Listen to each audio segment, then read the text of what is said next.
umaga po, Mr. Pon. Magandang umaga po, Sir Ted, at sa inyong kasama sa lahat ng ating mga tagapakinig. Opo, sa ngayon po as we speak, ano po ang status nitong Captain's Peak na ito? Meron na pong order ang ating mayor last March 13 yung revocation ng kanilang business permit. Okay, opo. Revocation ng business permit as in binabawi na po ang kanilang business permit. So, Mr. Pon, kailan po nabigyan ng business permit itong Captain's Peak? Every year po merong renewal pero nag-stop po iyan for almost 3 years dahil doon sa mga around 3 years dahil sa COVID-19 2 years at saka yung sa COVID-19 sa Typhoon Odette, Super Typhoon Odette nasira ang kanilang mga merong mga repairs. So we just renewed it 2023. And then, itong taon po ito sa 2024 sa January. Okay. Sige po. So, ito pong Enero ng 2024, may we know, meron ba kayong hawak niyan or do you remember kung anong petsa po kayo nag-issue ng business permit para po dito sa Captain's Peak? I cannot get the exact date but usually certain pag January and February renewal an application for business permit and licenses yan sa lahat ng LGUs. Apo.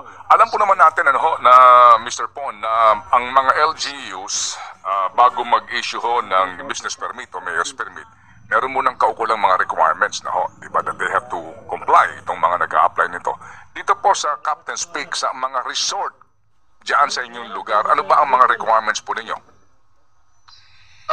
Yung zoning certification, kung ito'y business establishment, at saka yung building permit, lahat ng mga required papers niya doon sa barangay level, aakyat ito sa amin.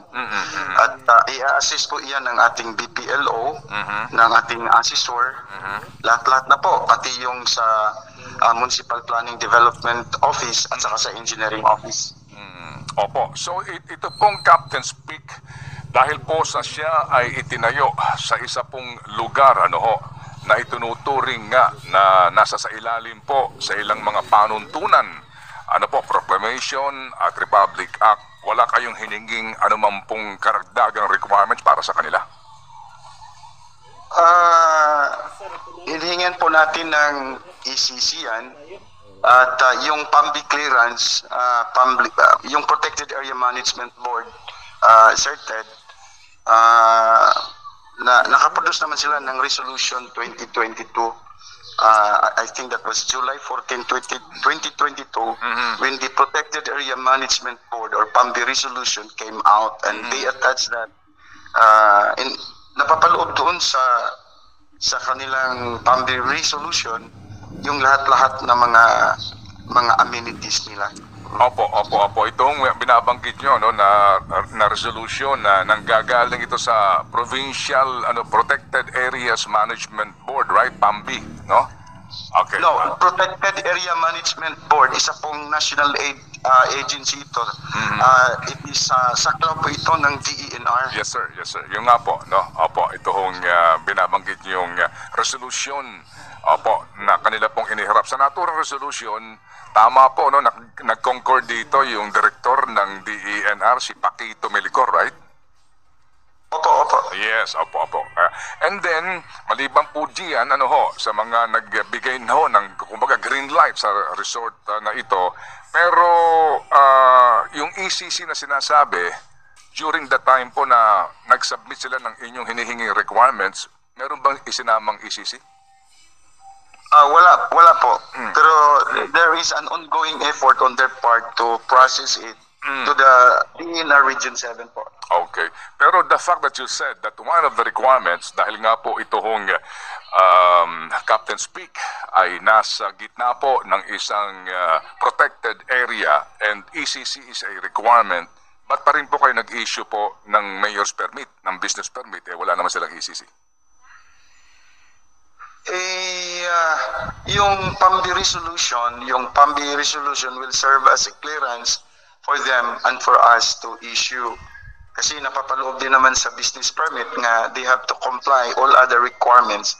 Kasi Sir Ted, in the processing of ECC on the part of the business establishment, they have to attach the mayor's the business permit of LGU Sagbayan. That is part of the pertinent papers required for the processing of ECC. Pero sir, we don't have to indulge in a chicken and egg situation here. I hope you don't mind, ano po. Kasi kung ang kailangan sa ECC ay mayor's permit, pero sa ECC ho naman, meron ding mga kaukulang panuntunan para masiguro na ang lahat ng mga regulasyon tungo po sa kalikasan at maging sa protected areas ng mga batas ay nasusunod, so hindi mo na yan agad-agad ay binibigay. So dito ho ngayon, ano ho ang inyong basis para sabihin na naobliga kayong mag-issue ng mayor's permit, ng business permit, dahil po lamang sa PAMBI resolution, gayong wala pa nga itong ECC? Yung PAMBI resolution certed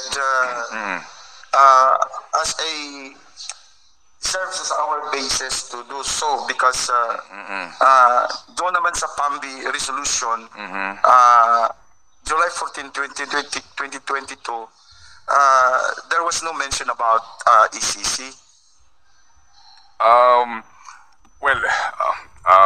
Pero sabi ho ninyo nag-revoke kayo ngayon dahil sa walang ECC. No, hindi. Dahil doon sa may nabasa namin sa social media, yun ang very unfortunate because the DENR issue a temporary closure order, TCO, against the business establishment dated September 3, 2023. But it was served on October 18, 2023. But unfortunately, Sir Ted, we have not received the official copy of that TCO by DENR Region 7. Opo. Sige. Anyway, we have just learned actually from the post, no? And so, upon knowing that there is a violation and there is an order TCO, so our office, the mayor, issued an order for the revocation and cancellation of the business permit. So do you have the actual copy, black and white, of the TCO?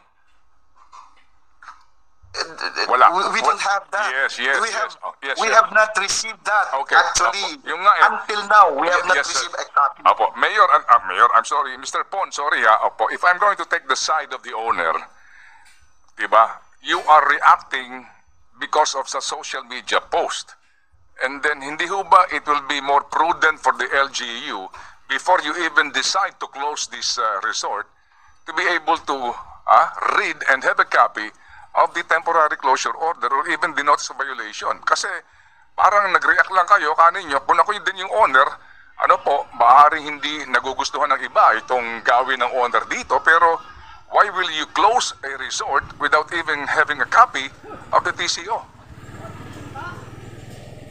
They themselves, we have get the confirmation from the administrator mismo, Sir Ted, ni Ma'am Juliet Sablas, and they receive it.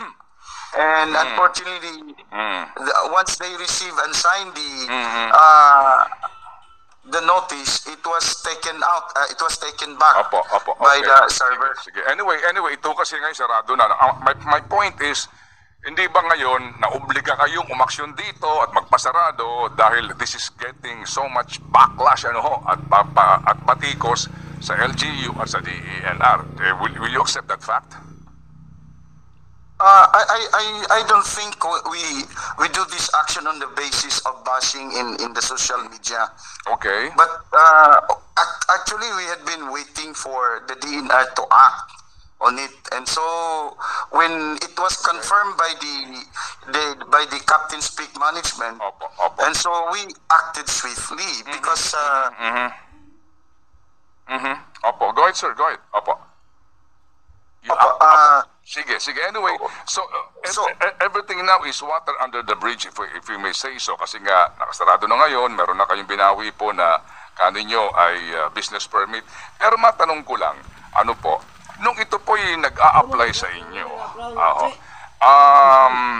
at kayo po mismo, ang inyong munisipalidad, naandyan po ang isang parte ng Chocolate Hills, kayo ho ba mismo on your own, wala kayong inisip na sandali lang? Hindi kaya, tama ba ito? Maaari ka sabihin na, you know, the owner, kasi siya ang may titulo, maybe the owner can, but it doesn't necessarily mean that you should, no? Pwede, pero hindi naman nangangahulugan na pwede, gagawin ko na kaagad. So sa inyo po sa LGU, wala ba kayong inisip po muna dito na pag-aaral na sandali lang, baka naman may mali dito sa aming pagbibigyan na magtayo ng isang negosyo ng resort sa paanan mismo ng ilang bundok sa Chocolate Hills? Actually,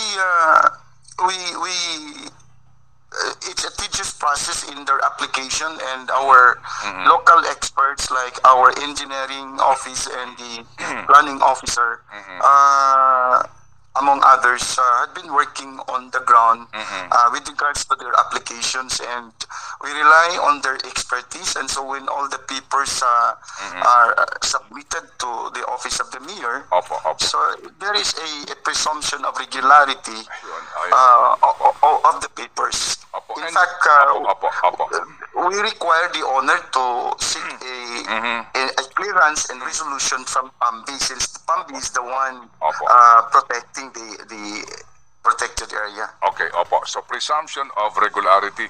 Ito ho bang presumption of regularity, kaya din po naudyukan po ang LGU dyan at yung barangay na mag-road widening para bigyan po ng access yung resort?